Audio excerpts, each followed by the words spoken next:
ఇక డీటెయిల్స్ చూస్తే కలెక్టర్లు మహిళా సమైక్య సభ్యులతో CM Revanth Reddy video conference నిర్వహిస్తున్నారు. ఇందిరాగాంధీ జయంతి సందర్భంగా చీరల పంపిణీ జరుగుతుందని, చీరల పంపిణీ మండల కేంద్రాల్లో ఘనంగా నిర్వహించాలని రేవంత్ తెలిపారు.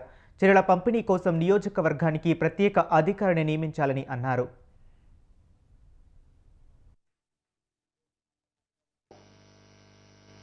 కోటి చీరల పంపిణీ తెలంగాణ రాష్ట్రంలో ఆడబిడ్డలందరికీ తెలుసు. పుట్టింటి వాళ్ళు పెట్టే సారె, సోదరులు కానీ తల్లిదండ్రులు కానీ ఆడబిడ్డలకు సారె పెట్టి చీర పెట్టడం అనేది మన సాంప్రదాయము. ఈనాడు ప్రజాప్రభుత్వం ఇందిరాగాంధీ గారి జన్మదిన సందర్భంగా ఆడబిడ్డలకందరికీ సారె పెట్టే పండుగలో భాగంగా ఇందిరమ్మ చీరల్ని ఆడబిడ్డలకు పంచాలి అని చెప్పి రాష్ట్ర ప్రభుత్వం నిర్ణయం తీసుకొని ఈ బాధ్యత మొత్తము సీతక్క గారికి అప్పచెప్పి ఈరోజు ఈ కార్యక్రమాన్ని తీసుకోవడం జరిగింది. ఇప్పటి వరకు మహిళా సంఘాలకు సంబంధించిన జిల్లా సమైక్య కానీ, మండల సమైక్య కానీ, గ్రామ సమైక్య కానీ అందులో ఉండే సభ్యులకు ఎలాంటి డ్రెస్ కోడ్ లేకపోవడం వల్ల సమైక్య సమావేశాలకు వెళ్ళినప్పుడు కూడా వాళ్ళకు గుర్తింపు అనేది లేకపోవడము, గత ప్రభుత్వంలో వాళ్లకు సరైన ప్రోత్సాహకాలు కూడా రాకపోవడము, వడ్డీ లేని రుణాలు కానీ ఇతర కార్యక్రమాలలో కూడా వాళ్ళ పట్ల కొంత నిర్లక్ష్యం వహించడం జరిగింది. దాన్ని సరిదిద్దాలన్న ఉద్దేశంతో మన ప్రభుత్వం ఈనాడు ఈ కార్యక్రమాన్ని తీసుకొని ఈ వీడియో కాన్ఫరెన్స్లో ఉప ముఖ్యమంత్రి గారు, సహచర మంత్రివర్గ సభ్యులు, రాష్ట్ర స్థాయి అధికారులు, అన్ని జిల్లా కలెక్టర్లు, జిల్లా సమైక్యలతో సహా ఈరోజు ఈ సమావేశాన్ని ఏర్పాటు చేసుకోవడం, ఈ వీడియో కాన్ఫరెన్స్లో కొన్ని అంశాలను అధికారులకు అదేవిధంగా మహిళా సమైక్య అధ్యక్షులకు అందరికీ కూడా సూచన చేయాలి. ఇది ఒక పండుగ వాతావరణంలో మనందరం జరుపుకోవాలన్నదే ఈ ప్రభుత్వం యొక్క ఆలోచన విధానం. ఇందులో భాగంగా ఈ కార్యక్రమాన్ని అన్ని మండల కేంద్రాలలో నిర్వహించాలి. కలెక్టర్లు మీ నియోజకవర్గ మీ జిల్లాలో ఉన్న మండలాలలో అక్కడ ఉండే స్థానిక శాసనసభ్యులను, ప్రజాప్రతినిధులను పిలిచి మళ్ళీ ఒకే రోజు అన్ని మండలాల్లో కాకుండా విడతల వారిగా ఒకరోజు ఒక మండలం కానీ 2 మండలాలు కానీ అట్లా పెట్టించి ప్రతి నియోజకవర్గానికి ఒక ప్రత్యేక అధికారిని నియమించండి. ఒక ఆర్డీఓ స్థాయి అధికారిని కానీ, జిల్లాలో ఉండే కలెక్టర్లను కానీ, అడిషనల్ కలెక్టర్లను కానీ, జిల్లా స్థాయి అధికారులను ఒక్కొక్క నియోజకవర్గానికి బాధ్యత వేసి ఆ నియోజకవర్గంలో ఉండే మండలాలను కార్యాచరణ చేసుకొని ఆ కార్యాచరణలో స్థానిక ఎంపీలను కానీ, ఎమ్మెల్యేలను కానీ, ఎమ్మెల్సీలను కానీ, ఎన్నికైన ప్రజాప్రతినిధులను కూడా ఇందులో భాగస్వాములను చేసి ఆ మండల సమైక్య ఆధ్వర్యంలో మహిళలందరినీ పిలిపించి ఒక పండుగ వాతావరణంలో మీరు ఈ కార్యక్రమాన్ని తీసుకోవాలి. ఈ కార్యక్రమానికి ప్రధానంగా మీరు పెట్టుకోవాల్సిన పేరు మహిళల ఉన్నతి, తెలంగాణ ప్రగతి. ఈ కార్యక్రమం మహిళల ఉన్నతి, తెలంగాణ ప్రగతి, ఇందిరా మహిళా శక్తి చీరల పంపకం. ఈ కార్యక్రమం కింద పెట్టుకొని మీరందరూ కూడా ఈ కార్యక్రమాన్ని అన్ని మండల కేంద్రాలలో నిర్వహించాలి. తద్వారా ఈ సమాచారం అంతా కూడా పకడ్బందీగా ప్రజలకు చేరుతుంది. ఎవరైనా లబ్ధిదారులకు సమాచారం లేకపోయినా మండల స్థాయిలో మీరు కార్యక్రమం తీసుకోవడంతో ప్రతి ఒక్కరికి ఈ సమాచారం అందుతుంది. అదేవిధంగా ప్రభుత్వం దాదాపుగా 27,000 కోట్ల రూపాయలు ఇప్పటి వరకు మీకు వడ్డీ లేని రుణాల కింద ఇవ్వడం జరిగింది.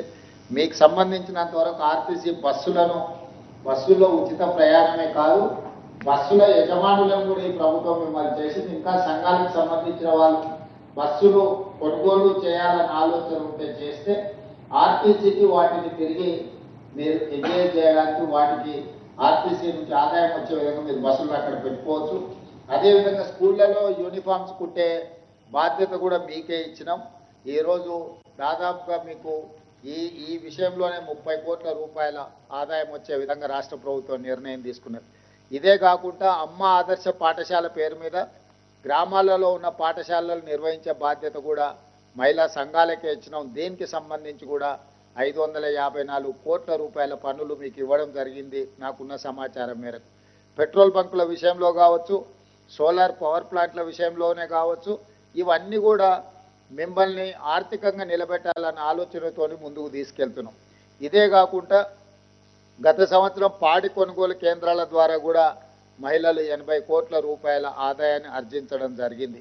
సో ఈ రకంగా అదేవిధంగా ప్రభుత్వ కార్యాలయాల్లో కూడా ఇందిరమ్మ క్యాంటీన్లు పెట్టించడమే కాకుండా ఈరోజు ఇందిరా మహిళా శక్తి బజార్ శిల్పారామం పక్కన 150 షాపులతో 3.5 ఎకరాలు కొన్ని వందల కోట్ల రూపాయల విలువైన ఆస్తిని మీ చేతిలో పెట్టడమే కాకుండా మీ ఉత్పత్తులను అన్నిటిని కూడా అక్కడ ప్రదర్శించడం ద్వారా రాష్ట్ర స్థాయినే కాకుండా జాతీయ స్థాయిలో మీరు ఉత్పత్తి చేస్తున్న వస్తువులను ప్రజలందరికీ పరిచయం చేయడమే కాకుండా వాటిని మార్కెటింగ్ చేసుకోవడానికి కూడా మనం ఒక వేదికగా చేసుకున్నాం. ఈ మధ్యకాలంలోనే మనం అమెజాన్తో కూడా మాట్లాడుతున్నాం. అమెజాన్లో ఆన్లైన్ మీ వస్తువులను పెడితే ఆన్లైన్లో మీ వస్తువులు కొనుగోలు చేయాలనుకున్న వాళ్ళకు కూడా అవకాశం వస్తుంది. కాబట్టి తద్వారా అంతర్జాతీయ స్థాయిలో మా ఆడబిడ్డలు తయారు చేస్తున్న ఉత్పత్తులను అన్నిటిని కూడా ఈరోజు మనం జాతీయ స్థాయిలో అంతర్జాతీయ స్థాయిలో గుర్తింపు తీసుకురావాలన్న ఆలోచనతో ఈరోజు మన ప్రభుత్వం ప్రయత్నం చేస్తుంది. మన ఆలోచన అంతా ఒక్కటే, 1 కోటి మంది మహిళల్ని కోటీశ్వరులను చేయడమే లక్ష్యంగా 2034 సంవత్సరానికి ఈ తెలంగాణ రాష్ట్రంలో 1 కోటి మంది మహిళల్ని కోటీశ్వరులుగా తీర్చిదిద్దుతే ఆ కుటుంబం బాగుపడుతుంది.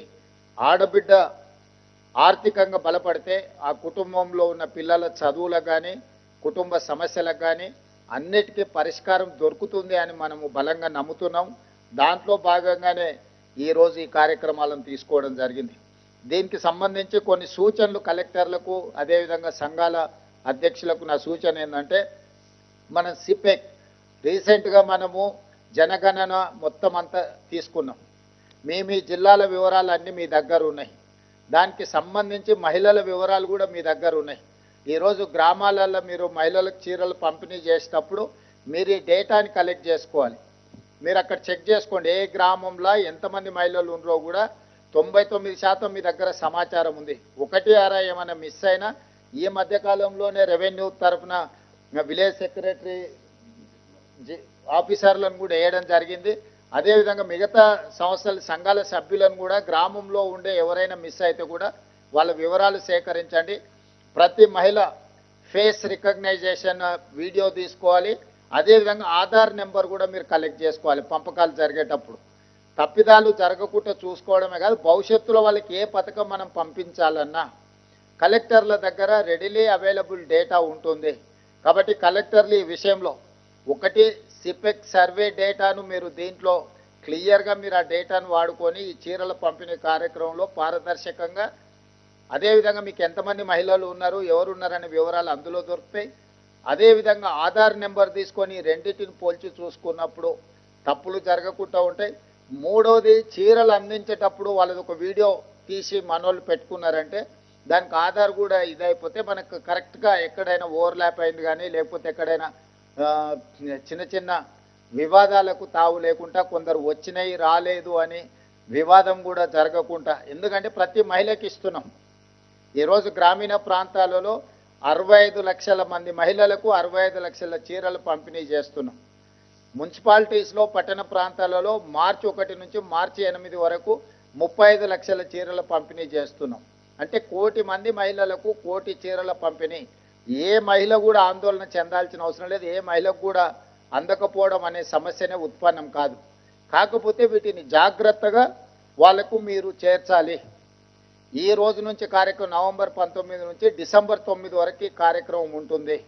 ఈ పంపకాలకు పకడ్బందీగా మీరు కార్యాచరణ ఏర్పాటు చేసుకుని తర్వాత విడిగా సీతక్క గారు అదేవిధంగా దివ్య గారు మీకు కార్యాచరణను కూడా పంపుతారు. మీ లోకల్ కలెక్టర్లు కూడా మీ దగ్గర ఉన్న మండలాలు, మీ దగ్గర ఉన్న శాసనసభ నియోజకవర్గాలు, మీరు ఒక్కొక్క శాసనసభ కొన్నిసార్లు 2 జిల్లాలలో ఉంది, మీరు పక్క జిల్లా కలెక్టర్తో సమన్వయం చేసుకొని ఆ నియోజకవర్గానికి మొత్తం ఒకే ఆఫీసర్ను పెట్టుకుని ఇన్ఛార్జ్గా. ఎందుకంటే మీరు ఇది 2 ఆఫీసర్లను పెట్టి సమన్వయ లోపం జరుగుతుంది. కాబట్టి ఒక్కొక్క నియోజకవర్గానికి ఒక్కొక్క ఆఫీసర్ మీరు ప్రత్యేకంగా పెట్టి ఒక 1 వీకో 10 డేస్ షెడ్యూల్ మీరు వాళ్ళకి వేసి ఇచ్చేస్తే ఆ నియోజకవర్గంలో ఉన్న 5, 6, 7, 8 మండలాలు ఉన్న రోజుకు 1 కానీ 2 కానీ పెట్టుకుంటే 1 వీక్ 10 డేస్లో ఈ కార్యక్రమం అంతా మీకు దారిలో పడుతుంది. కాబట్టి ఖచ్చితంగా దీన్ని సమన్వయం చేసుకొని, ఎందుకంటే పర్ఫెక్ట్ డేటా మీరు కలెక్ట్ చేయాలి. తూతూ మంత్రంగా ఏదో చేసినామనో ఇచ్చినామనో ఇట్లాంటి చిన్న చిన్న విషయాలు ఏమైనా చేస్తే ఇబ్బంది జరుగుతుంది. కాబట్టి మన దగ్గర ఇప్పుడు సిపెక్ డేటా ఉంది, చాలా పకడ్బందీగా మీరే ఇప్పుడు 99% ఇక్కడ ఉన్న కలెక్టర్లే ఈ డేటా అంతా కలెక్ట్ చేసిండ్రు. మహిళలు అందరూ కూడా వాళ్ళకు కొంత అవగాహన ఉంది. వీటన్నిటిని దృష్టిలో పెట్టుకొని మీరు ముందుకు తీసుకెళ్ళాలి. ఈ కార్యక్రమాన్ని కరెక్ట్గా అమలు చేయాలి. వీటిని అమలు చేయడం ద్వారా భవిష్యత్తులో ఇంకా ఏమైనా సంక్షేమ పథకాలు తీసుకొచ్చినప్పుడు మహిళలకు చేర్చడానికి ఇది మనకు ఒక ఇనిషియేటివ్. అంటే రేపు భవిష్యత్తులో ఏది ఇవ్వాలన్నా మీ దగ్గర పక్కా సమాచారం ఉంటుంది, సరైన పకడ్బందీ ప్రణాళిక ఉంటుంది. కాబట్టి ఆ రకంగా ముందుకు వెళ్లాల్సిందిగా కలెక్టర్లందరికీ సూచన చేస్తూ ఎక్కడికక్కడ మీరు సంఘాలతోని సమన్వయం చేసుకోండి. జిల్లా కానీ మండల కానీ గ్రామ సమైక్యాలను అందరినీ కూడా సమన్వయం చేసుకొని ముందుకు వెళ్లాల్సిందిగా, ఈ కార్యక్రమాన్ని విజయవంతం చేయాల్సిందిగా, ఎక్కడ ఎలాంటి వివాదాలకు తావు లేకుండా దీన్ని ముందుకు తీసుకెళ్లాల్సిందిగా కోరుకుంటూ అన్ని స్థాయిలలో ప్రజాప్రతినిధులను ఇందులో భాగస్వాములను చేయండి.